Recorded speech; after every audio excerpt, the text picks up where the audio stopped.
Hello everyone and welcome to Case Study. Today is our first video, therefore we will be talking about what is a case study. Later on we will be talking about why a case study is important and how to solve a case study.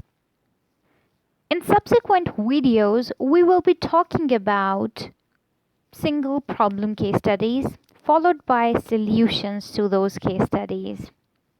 So let's get started. So what is a case study? Hopefully, you have encountered a case study recently. Maybe you are a business student or you have attended a training session based on case method, or you are an employee working in a firm and want to build your analytical and critical thinking. Whatever the purpose is, let's begin. A case study is a summary or a story of a real life situation, or it can be a fictitious story of business situation or a dilemma to be solved. Remember, this is a business situation and a business problem that needs to be solved. It is a dilemma because there are lots of ways to solve that problem, and you need to make recommendations or a decision which will solve that problem. A case study comprises of various topics such as leadership, ethics, recruitment, business strategy, entrepreneurship, and much more. So, why business case studies are really important? Well, these are really good source of information. Now you might think why these are good source of information when we have blogs, business reports, financial reports, etc. Actually, a business case study revolves around a core business problem which needs to be solved, and you will be provided information according to that particular information.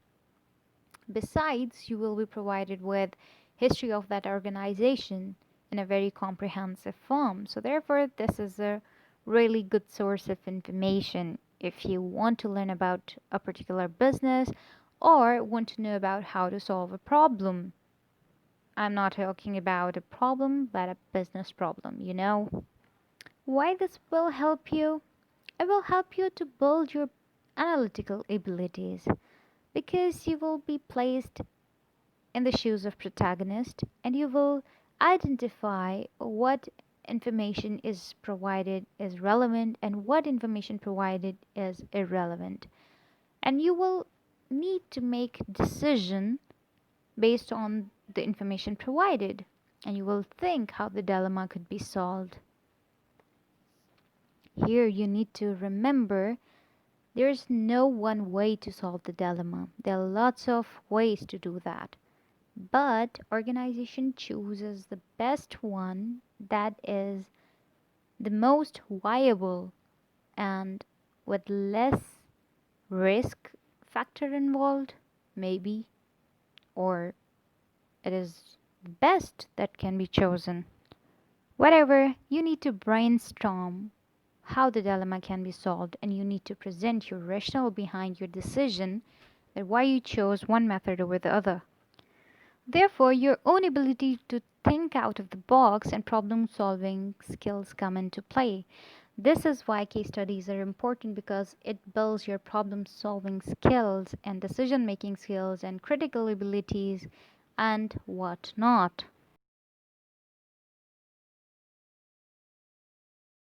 So, where these are used? Usually, business case studies are associated with top business schools for learning purposes who utilize these case studies and encourage students to apply theories that they have learned in the books and apply into real life situations.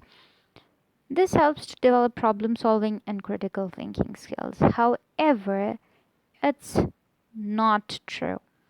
There are individuals who learn about business cases on their own.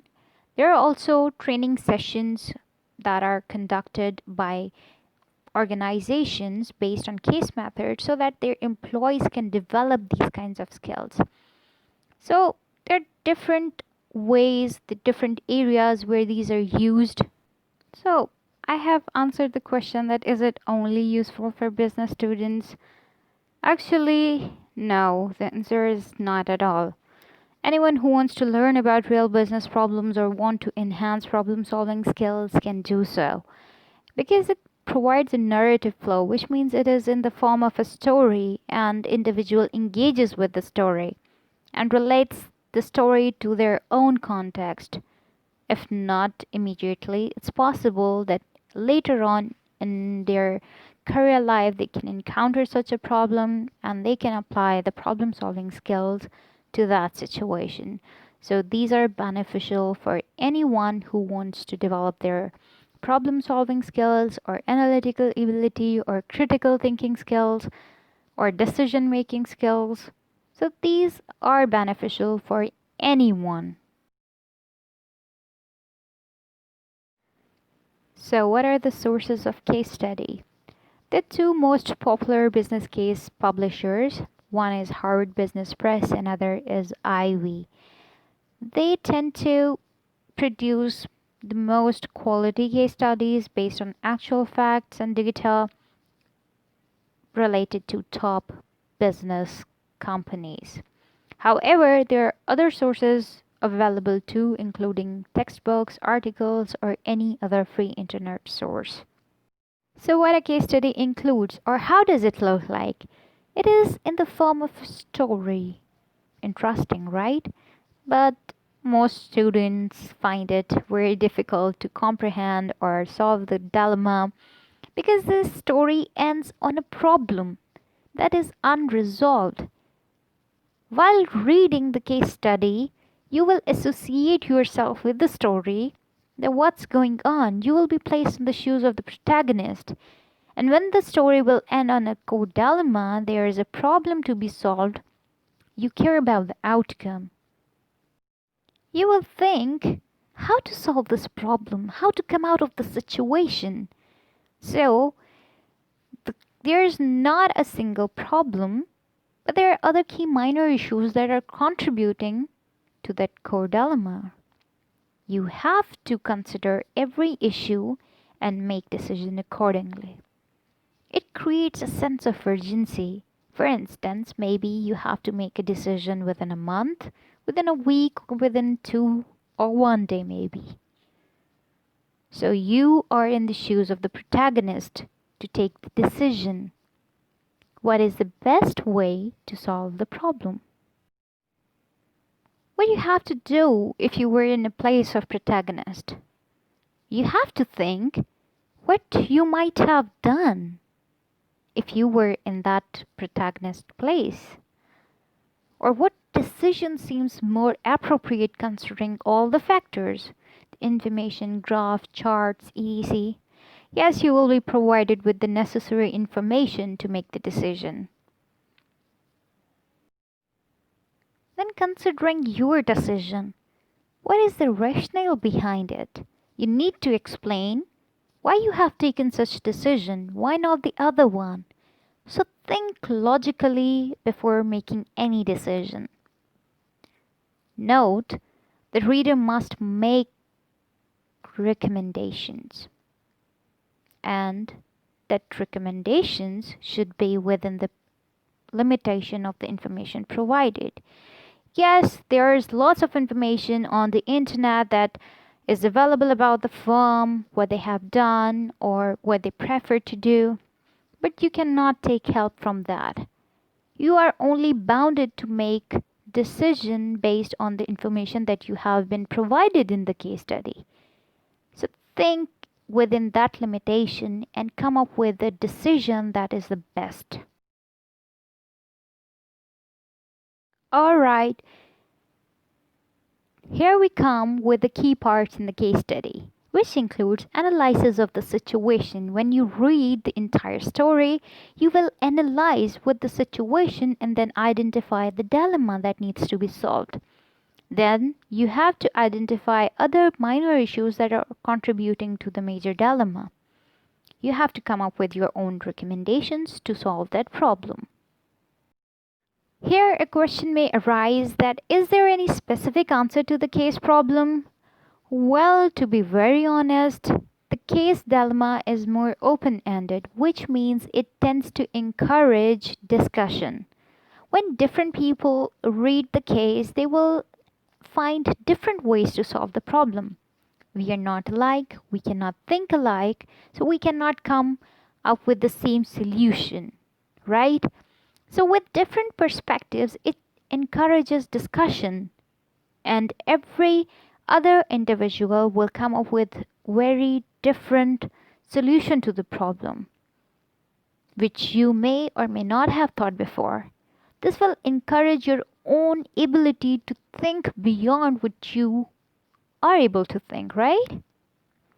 That is why case studies are built in a way that they have more than one way to solve the dilemma. And you will contribute your part, what you think is the best way to get out of the situation successfully. There is, however, one way to tell how the problem was actually solved, and your instructor, maybe in the classroom or during the training, may or may not tell you about how the problem was actually solved by the firm and whether it was successful or unsuccessful. The case study is developed along with 4 or 5 questions which needs to be answered by the one who is solving the case. It ensures learning only.